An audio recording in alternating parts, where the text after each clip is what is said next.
రాజకీయాల్లో ఏరు దాటిన తర్వాత తెప్పతగలేసే రకం ఎవరైనా ఉన్నారంటే అది చంద్రబాబు ఒక్కరే. తనకు అవసరమైనప్పుడు అందరినీ వాడుకోవటం, ఆ తర్వాత హ్యాండ్ ఇవ్వటంలో చంద్రబాబు పీహెచ్డీ చేశారు. మొన్నటి వరకు బీజేపీతో పొత్తు కోసం ఢిల్లీ చుట్టూ తిరిగిన చంద్రబాబు పొత్తు కుదిరాక ఓట్ల కోసం తన అసలు స్వరూపాన్ని బయటపెట్టుకున్నారు. మైనారిటీ ఓట్ల కోసం చంద్రబాబు కొత్త నాటకం మొదలుపెట్టారు. పొత్తులపై మళ్లీ నాలుక మడతెట్టేశారు. ఇంతకీ చంద్రబాబు తన నాలుకను ఎన్నిసార్లు ఎలా మడతేశారో ఓసారి చూద్దాం. పొలిటికల్ సైన్స్ చదివిన వారు 15వ శతాబ్దం నాటి ఇటలీ రాజనీతివేత్త మాకియవెల్లి గురించి చదివే ఉంటారు. రాజకీయ నాయకుడు అధికారం కోసం ఏదైనా చేయవచ్చని మాకియవెల్లి చెప్తాడు. అదేవిధంగా వచ్చిన అధికారం కాపాడుకోవడం కోసం కూడా ఏ పని చేసినా తప్పు కాదంటాడు. 600 సంవత్సరాల క్రితం మాకియవెల్లి చెప్పిన మాటల్ని అక్షరాలా పాటిస్తున్న నాయకుణ్ణి మనం వర్తమాన ప్రపంచంలో నారా చంద్రబాబు నాయుడు రూపంలో చూస్తున్నాం. తన కోసం, తన వారి కోసం చంద్రబాబుకు అధికారం కావాలి. దానికోసం దేనికైనా తెగిస్తాడు. ఎవరినైనా పొగుడుతాడు, తెగుడుతాడు. రంగులు మార్చేవారిని ఊసరవెల్లి అని తిడుతుంటాం. కానీ చంద్రబాబును చూసి ఊసరవెల్లి కూడా ఖచ్చితంగా సిగ్గుపడుతుంది. 1998 లోక్సభ ఎన్నికల్లో బీజేపీతో పొత్తు పెట్టుకున్న చంద్రబాబు 2004లో ఓడిపోగానే కమలం చేయి వదిలేశారు. 2014లో మళ్లీ మోదీ హవా కనిపిస్తుండటంతో తిరిగి ఎన్డీఏ కూటమిలో చేరి అధికారం సంపాదించుకున్నారు. అయితే దేశంలో బీజేపీ హవా తగ్గుతుందని భ్రమించి 2019 ఎన్నికలకు ఏడాది ముందు బీజేపీ స్నేహం వదిలి కాంగ్రెస్ వెంటపడ్డారు చంద్రబాబు. కానీ ఆయన అంచనా తప్పింది.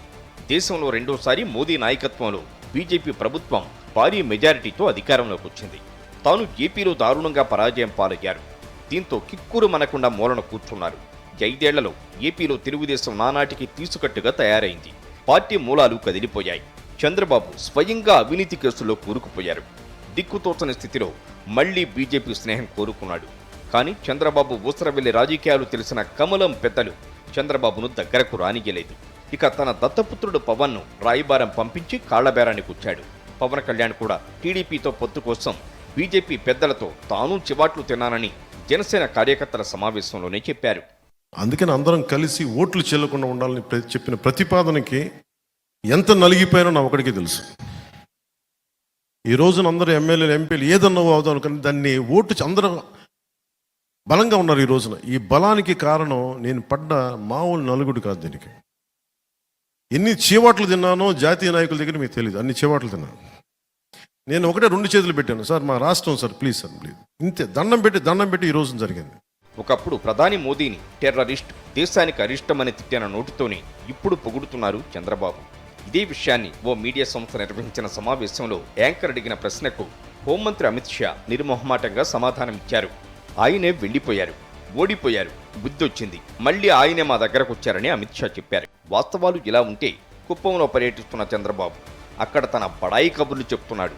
నాలుక మడతేసి అబద్ధాలు పోగేసి మాట్లాడారు.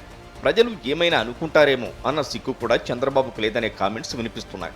తనకు కేంద్ర ప్రభుత్వంతో అవసరం ఉంది కనుక వారే రమ్మని అడగడంతో తిరిగి బీజేపీతో పొత్తు పెట్టుకున్నానని నిస్సిగ్గుగా మైనార్టీల సమావేశంలో చంద్రబాబు చెప్పారు.